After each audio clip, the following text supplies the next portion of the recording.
In a world that constantly tells you to be available, to be kind, to be nice, you've been conditioned to believe that saying yes is the only way to be loved. But here's the truth. The more available you are, the less valuable you become. People don't respect what's always there. They don't cherish what they don't have to work for. That's not cruelty. It's human nature. This video isn't about becoming cold. It's about becoming clear. It's about learning how to protect your peace, how to set healthy boundaries, how to stop being too nice, and how to recognize when your energy is being drained instead of reciprocated. You're not weak for wanting connection, but you are vulnerable when you let emotional freeloaders treat your time like it's free. And if you've ever felt taken for granted, ignored, or emotionally used, this message is for you. You are not alone. You are not the problem, but it is your responsibility to change how you show up.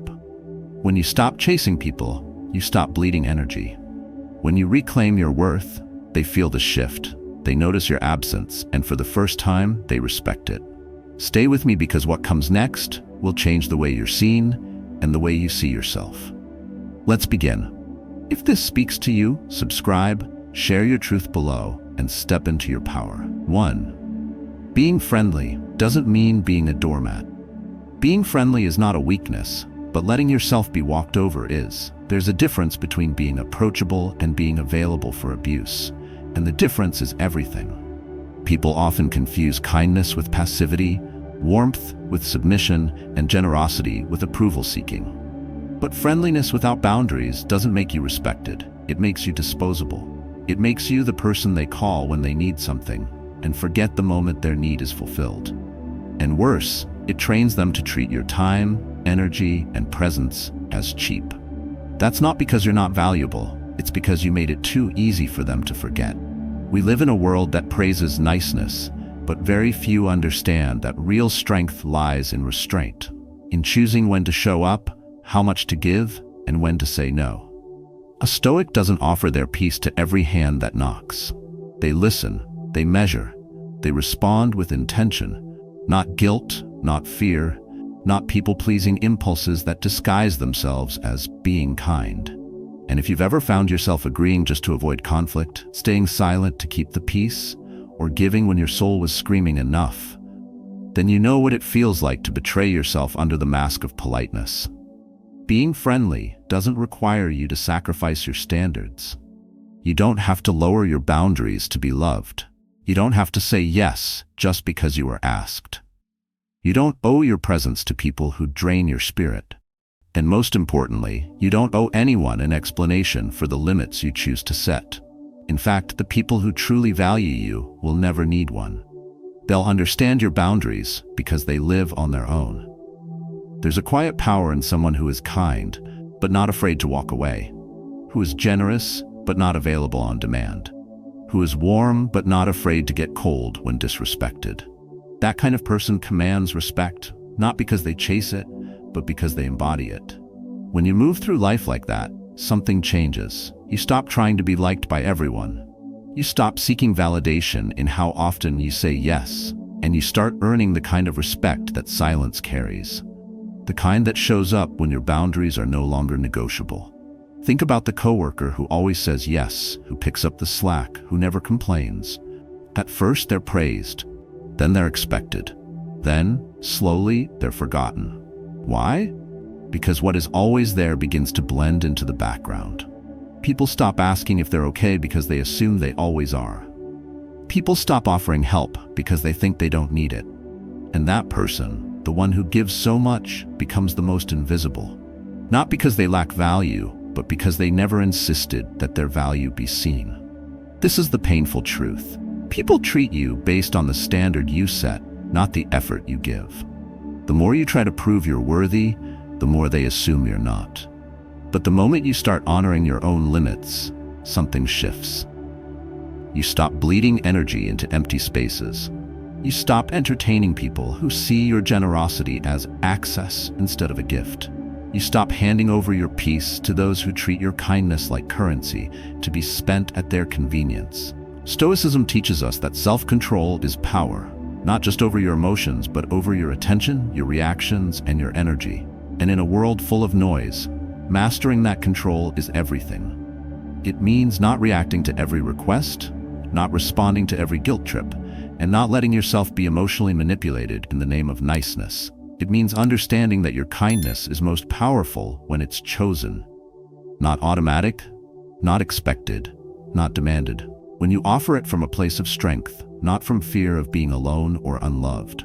If you feel disrespected, overlooked, or emotionally exhausted, stop asking why they don't appreciate you. Start asking why you continue to overextend for people who've shown they never will. Your time is sacred. Your presence is not a public resource. You don't need to be mean. You don't need to fight. But you do need to stop being available to those who treat your energy like it's free. And if that means some people walk away, let them. You don't lose anything by removing people who only stayed because they could take from you without consequence. So the next time you feel guilt creep in after saying no, remember this.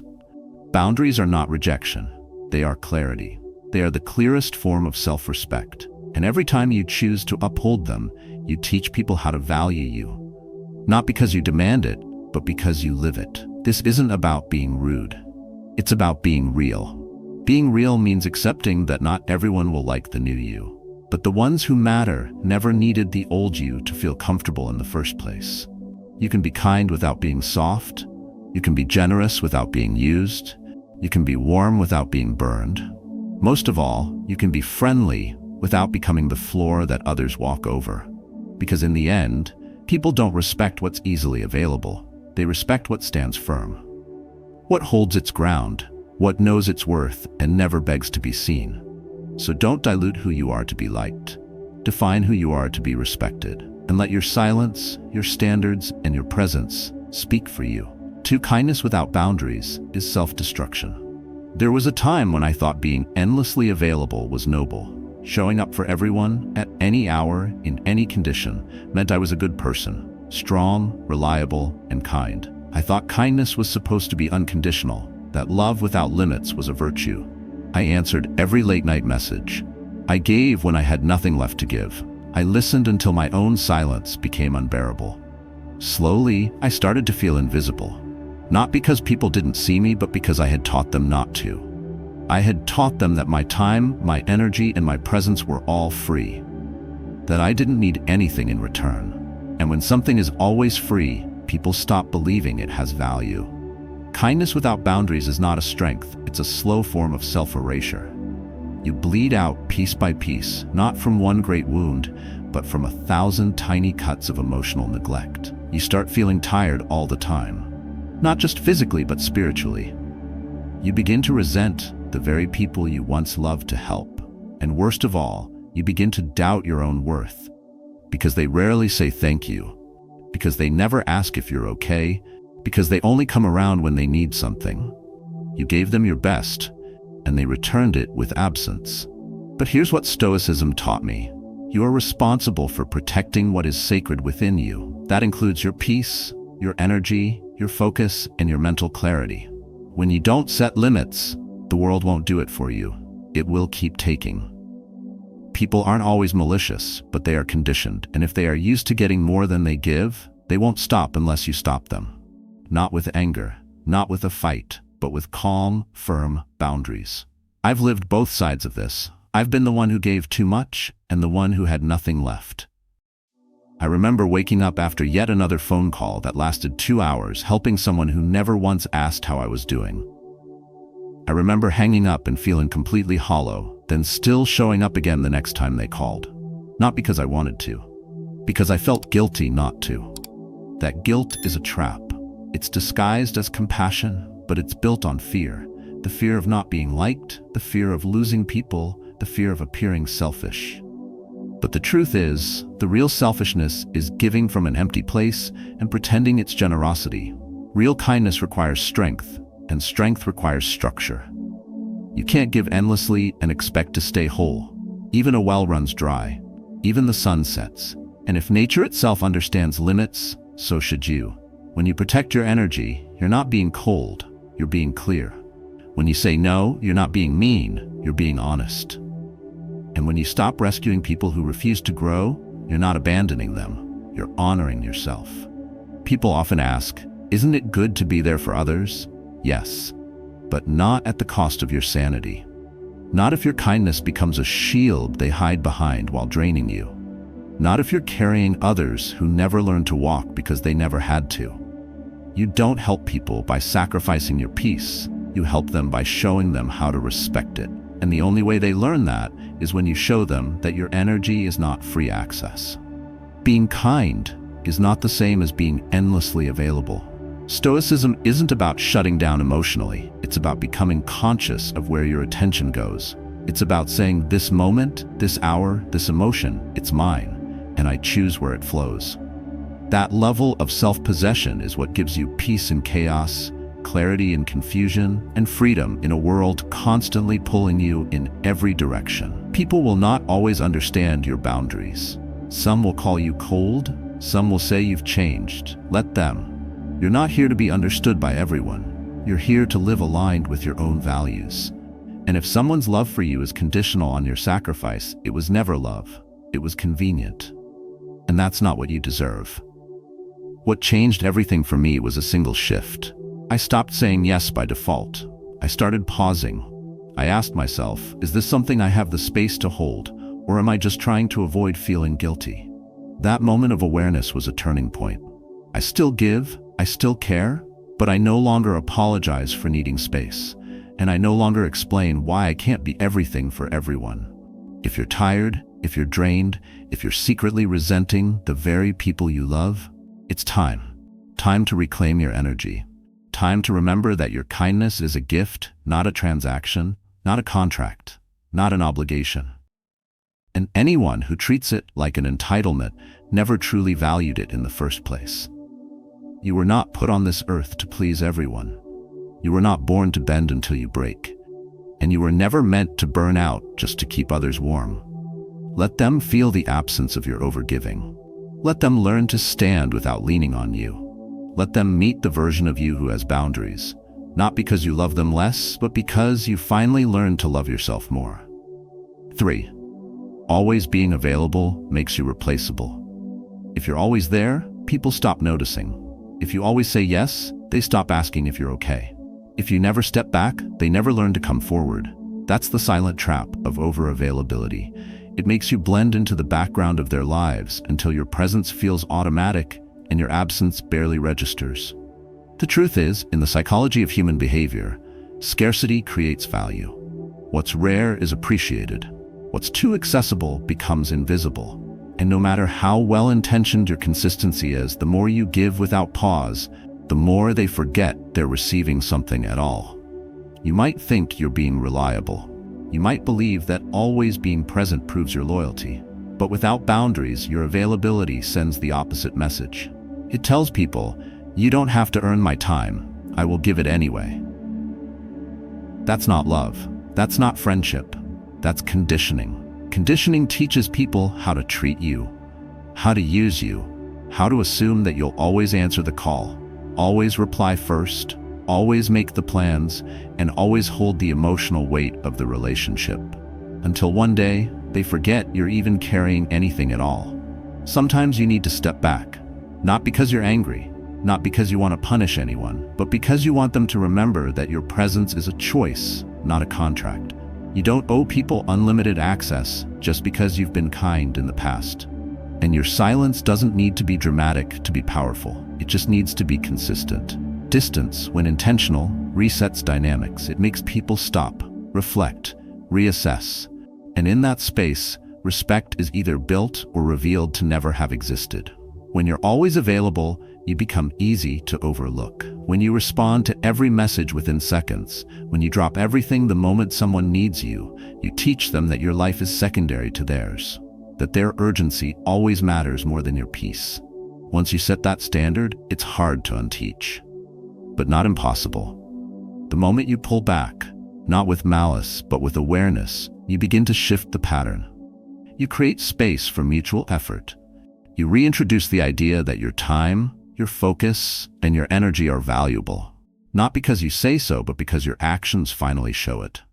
This doesn't mean playing games. It doesn't mean pretending to be busy or manipulating people with absence. It means being intentional about where you invest yourself. Stoicism teaches that what we control is limited, but where we place our attention is always ours to command, and attention is currency. Spend it wisely. Don't let others drain you simply because you've trained them to expect it. Don't give to those who take by habit, not by gratitude. Don't be the one who is always there while silently hoping someone will one day notice what you've given. Respect doesn't grow from overexposure. It grows from understanding boundaries. The most respected people aren't those who are constantly present. They're the ones whose presence is felt even when they're not around. Why? Because they've created an impact. Because they've built relationships based on mutual effort, not emotional dependence. Because they know when to speak, when to show up, and when to retreat in silence. Not to disappear, but to protect the balance of value and connection. Think about it. Have you ever been more drawn to the person who responds instantly to every text, or the one whose attention feels earned? Whose time feels meaningful? There's a reason we don't chase what we think we already have, but we pay attention to what we're not sure we can keep. That's not about playing hard to get, it's about being grounded in self-worth. When you believe in your value, you don't fear silence. You don't fear space. You trust that those who truly respect you will feel your absence and act on it, not with guilt, but with genuine effort. In practical terms, this means learning to pause. You don't have to reply immediately. You don't have to say yes to every favor. You don't have to explain your silence or justify your distance. You just have to own it. With calm, with clarity, with confidence.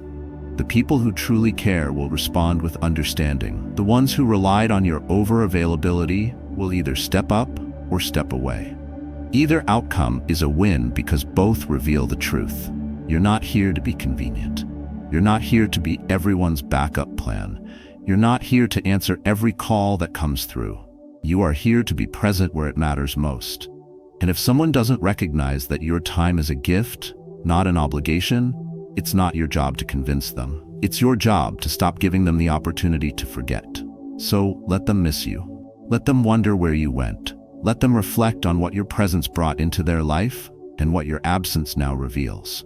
Not as punishment, as clarity. Only then will you know who values you for real and who only values your availability.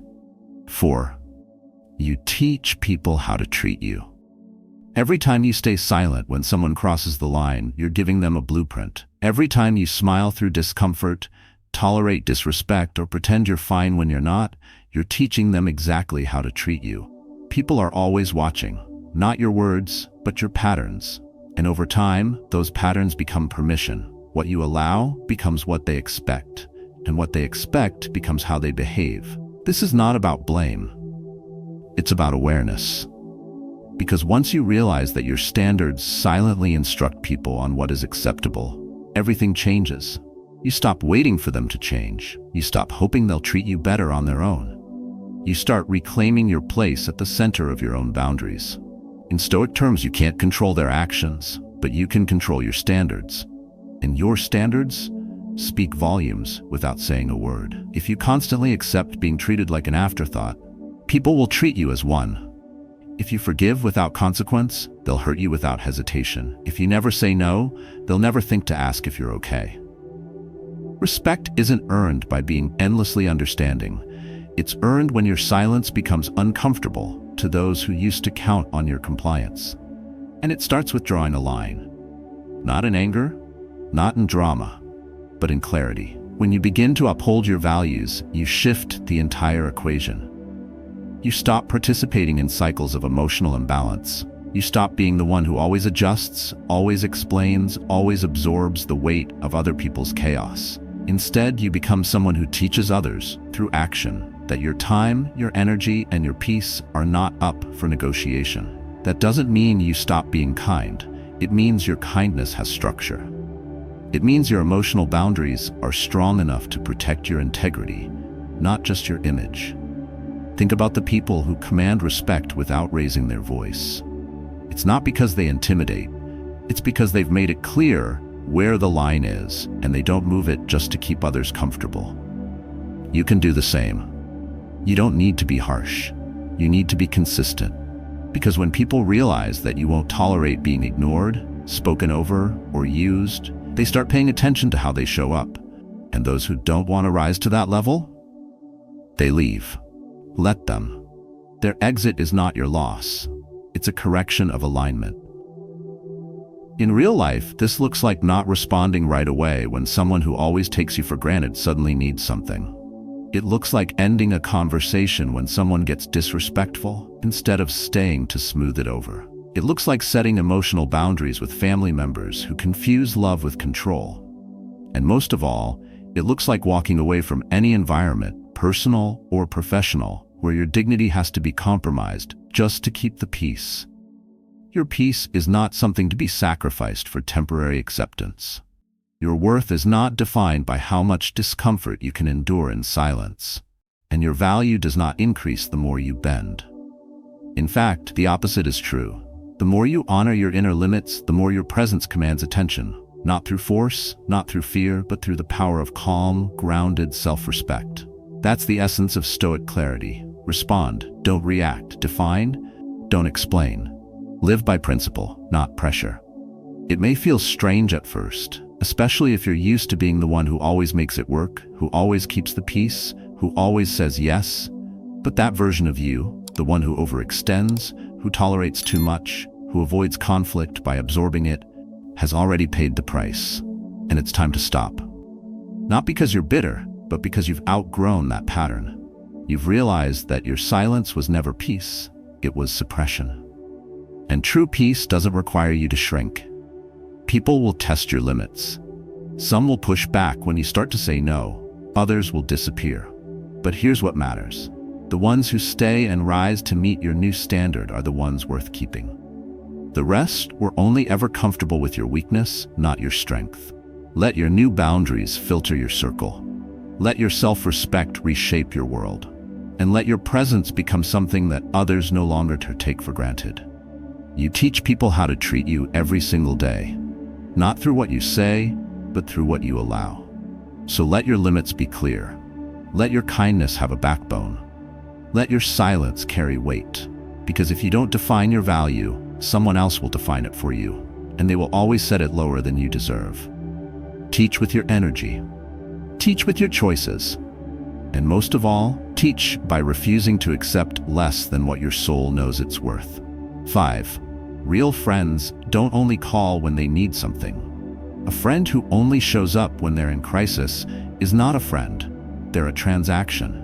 And if someone only remembers you when their life falls apart but disappears the moment they feel okay again, you're not in a friendship. You're part of their survival kit. True friendship doesn't operate on emotional convenience. It doesn't come with conditions. It doesn't depend on whether you're useful. Real friends don't just reach for you when they're empty. They reach out when you're silent. They check on you when there's nothing to gain. They stay, even when they don't need anything. But too many people mistake proximity for loyalty. Just because they've known you for years doesn't mean they still deserve the title. Time doesn't prove commitment. Effort does. Look at who calls when they don't need a favor. Look at who listens when you're not doing well. If their attention is tied to their need, then you're not being valued, you're being used. And the more you allow that pattern, the deeper it roots.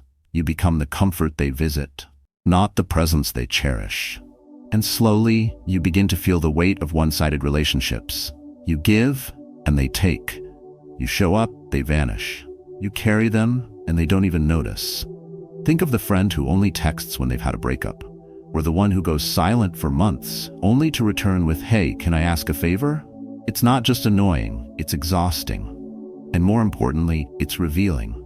It shows that in their mind, your value is conditional. You're a resource, a backup plan, a support system they don't invest in, but always count on. That's not friendship, that's emotional freeloading. And here's the hard truth. If you keep answering, they'll keep calling, for the wrong reasons. You can't blame them for patterns you keep rewarding. Stoicism teaches that we are not victims of others' behaviors. We are participants in how long we allow them. If someone's presence in your life brings imbalance, it's not your job to fix them. It's your responsibility to protect yourself, not out of resentment, but out of self-respect. Start noticing how people react when you have nothing to offer, when you don't solve their problems, when you say, "I'm not available right now." The ones who disappeared weren't friends. They were visitors. They came for comfort, not connection. And when the comfort ends, so does their presence. But real friends, the rare kind, they'll understand, they'll adjust. They'll be there without a reason, without a request, without a hidden expectation, because their connection to you isn't built on lack, it's built on care. Friendship, like any relationship, is a mirror. It reflects the energy both people bring, and if you're always the one initiating, checking in, planning everything, holding space, then you're carrying something that was meant to be shared. That burden isn't noble, it's unbalanced. And in time, it builds quiet resentment. You start to feel alone in a bond that was supposed to make you feel supported. You begin to second-guess your worth, not because you lack value, but because you've placed it in the wrong hands too many times. There's nothing stoic about playing martyr in your relationships. Emotional boundaries matter, and so does reciprocity. You can still be kind, you can still offer support, but you do it from a place of strength, not neediness. You live with awareness, not guilt. And you understand that not everyone who calls themselves a friend has earned that right. Friendship without effort is just familiarity. It's routine without meaning. And you deserve more than that. If someone's connection to you only activates when they're in pain, ask yourself, where are they when you're the one bleeding? Where are they when your silence says more than words? Where are they when you don't have anything to give but desperately need someone to stay? If the answer is nowhere, then stop making them feel like they still belong. Stop confusing history with loyalty, and stop apologizing for needing the kind of friendship that gives as much as it takes. You deserve to be surrounded by people who notice when you're quiet, not just when you're helpful. People who check in, do not check out. People who invest even when you have nothing to offer. That's what real presence looks like. That's what emotional integrity feels like. And that's what you're allowed to expect. Not as a luxury, but as a standard. So the next time someone resurfaces only to ask for something, pause. Not out of anger, but out of wisdom. You're not obligated to keep being someone's emergency contact when you're not even on their mind the rest of the time. Distance doesn't make you cruel, it makes you clear. And the clearer you become about what you deserve, the quieter your life will get, but only for a moment. Because once you clear the noise, space opens for the right people to come in. The ones who don't disappear when the storm passes. The ones who stay even when the skies are calm. The ones who see you, not just your usefulness. Don't call it friendship if you have to be needed to be remembered. 6. Silence is sometimes louder than words. You don't always need to speak to make a statement. Sometimes the most powerful message you can send is no message at all. Silence is not weakness. It's control. It's the refusal to be baited into drama, to be dragged into noise, to be moved by chaos that doesn't belong to you. And in a world obsessed with instant replies, loud opinions, and constant validation, silence is rebellion. Silence is presence. Silence is power. There will be moments when people expect you to react, to fight back, to defend, to explain. But reacting gives them control. Responding with silence takes it back. It creates discomfort in those who rely on your emotional availability. It forces them to face their own noise without your participation.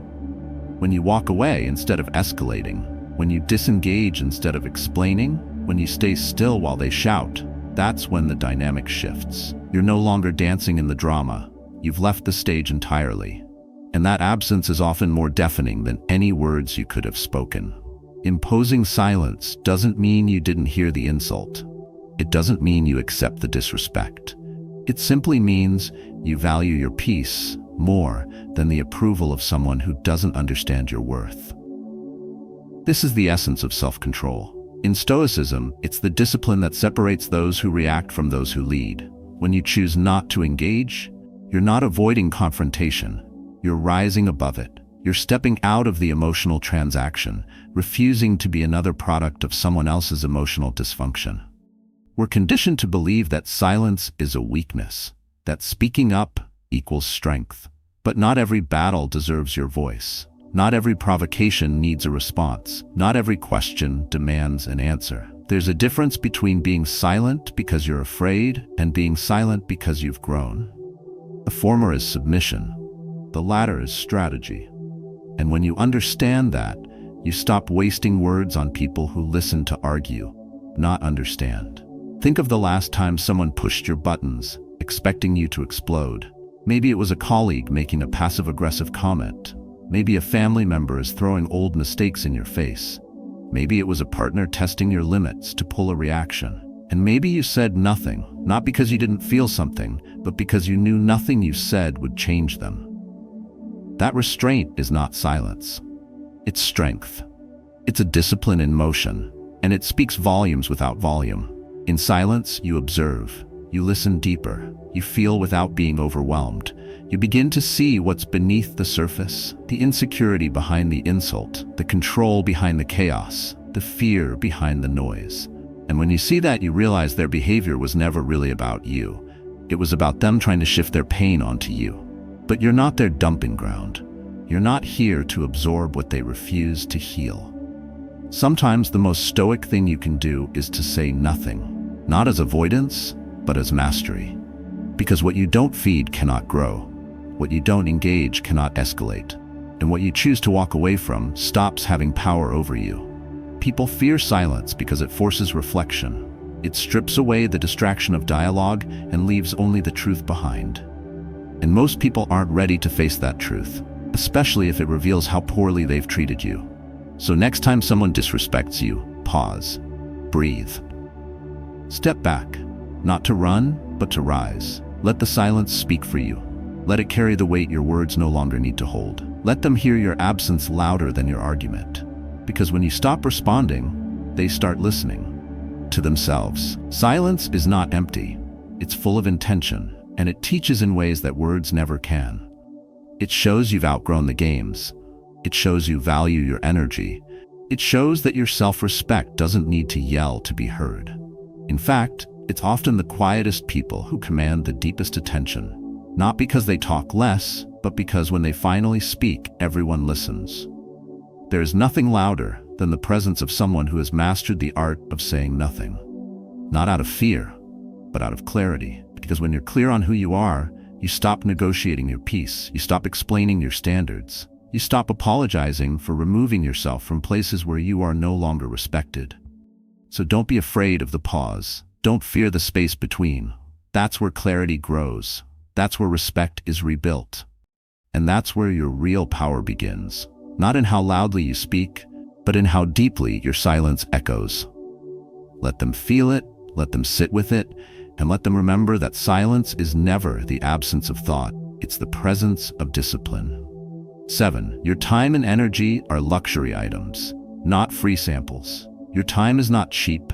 Your energy is not disposable. Yet far too often, you hand them out like free samples, hoping they'll earn you connection, respect, or some misplaced sense of worth. But when everything is accessible, nothing feels exclusive. When you're always available, always saying yes, always showing up, people stop recognizing the cost of your presence. And the longer you operate this way, the more invisible your effort becomes. Because what's given without limits becomes expected, not appreciated. You were not born to be on call for the world. You don't owe your time to every conversation, every invitation, every emotion someone throws at you. That's not selfish. It's selective. It's intentional. It's what happens when you understand that peace is not something to be negotiated but protected. And the moment you stop treating your focus like it's infinite is the moment your life begins to align with what truly matters. In Stoicism, guarding your attention is guarding your mind. The Stoics understood that where your focus goes, your life follows. You don't get burned out by what you do. You get burned out by what you continue to tolerate.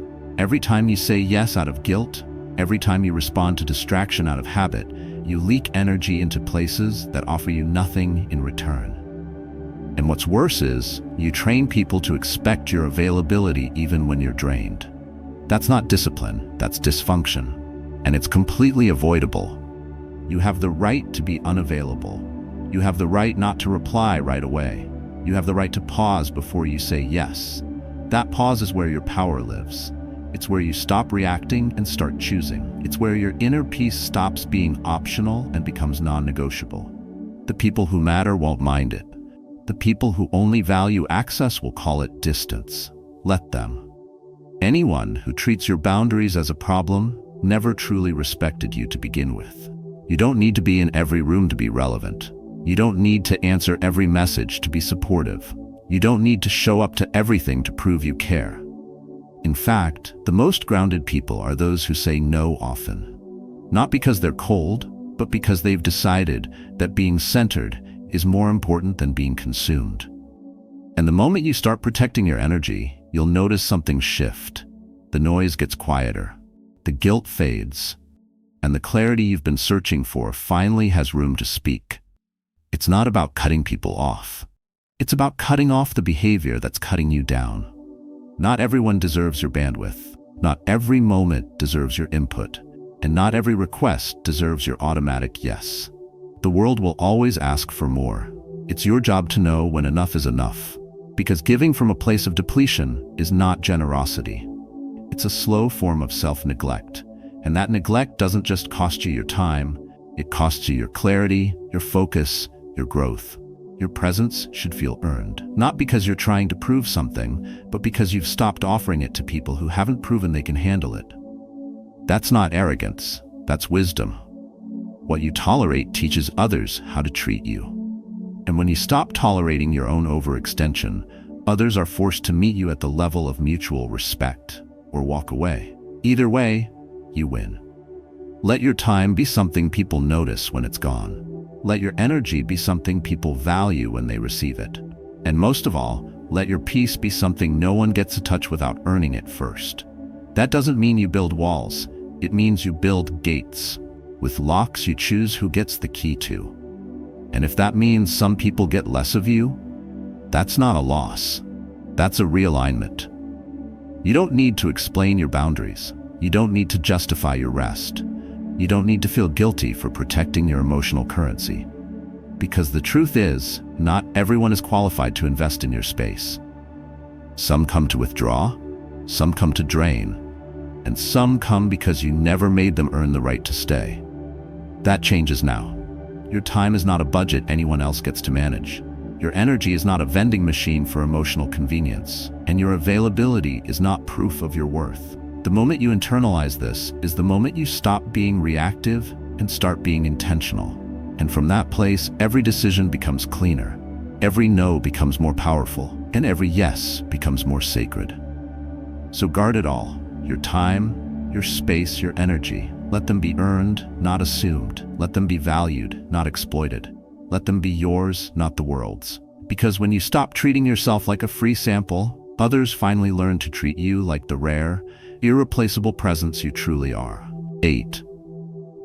The need to please is rooted in the fear of being alone. Trying to be liked by everyone is the fastest way to forget who you are. It begins with small compromises, laughing at jokes you don't find funny, agreeing when you want to disagree, saying yes when everything inside you whispers no.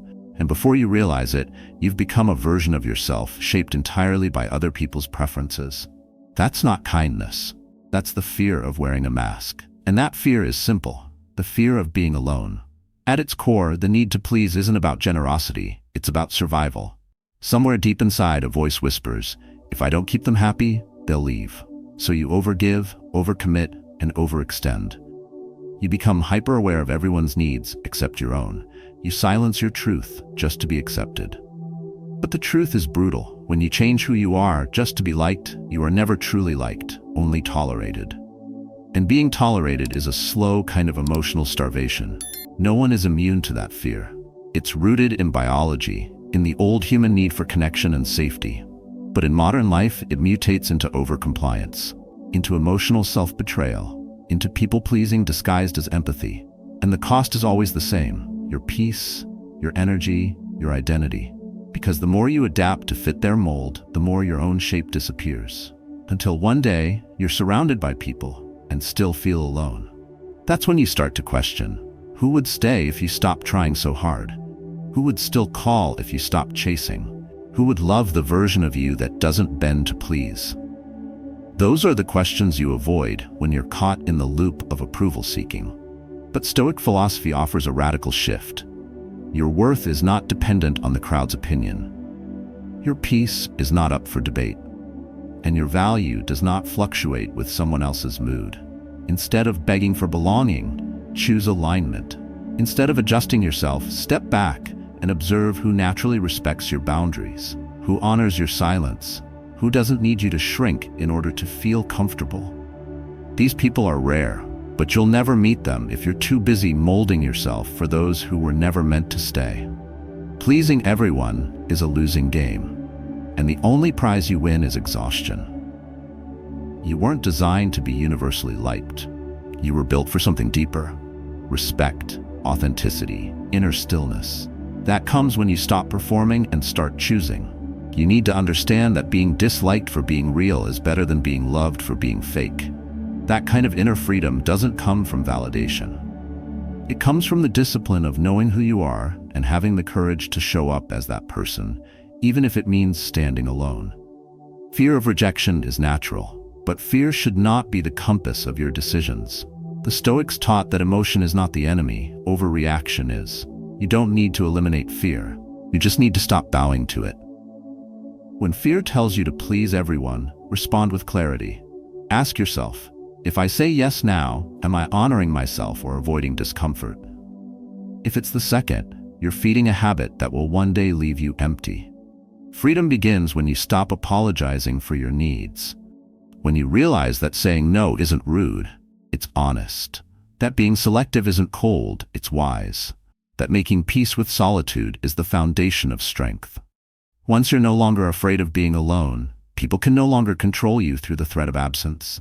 You no longer bargain your truth for temporary company.